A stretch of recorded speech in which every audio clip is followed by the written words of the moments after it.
Բարև ձեզ։ Այսօր ուզում եմ ձեզ հետ խոսել քթի միջնապատի ծռվածությունների առաջացման պատճառների մասին, քանի որ վերջինս բավականին տարածված է մեր պացիենտների շրջանում,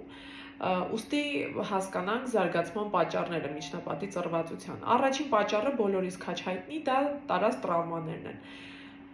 Սակայն շատ հիվանդների մոտ հարց է ծագում, բայց ես երբևէ տրավմա չեմ տարել քթի, ինչով է պայմանավորված, որ իմ միջնապատը ծուռ է։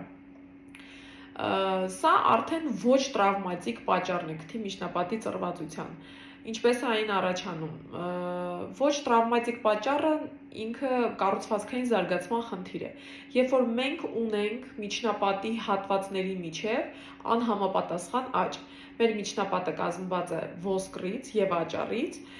երբ որ այս երկու հատվածները, ոսկրը եւ աճառը, սկսում են անհամապատասխան աճել, սովորաբար ոսկրը ավելի դանդաղ է աճում, քան աճառային հատվածը,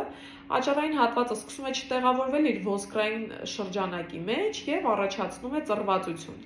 Սա արդեն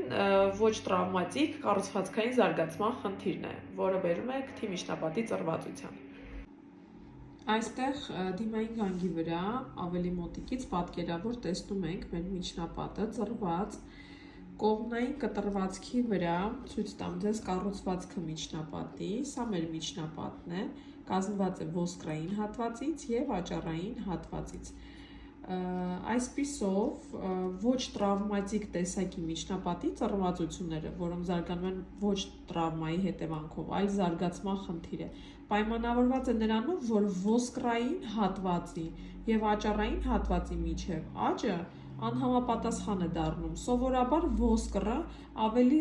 աճման մեջ հետ է մնում աճառից, աճառը աճում է շատ ավելի արագ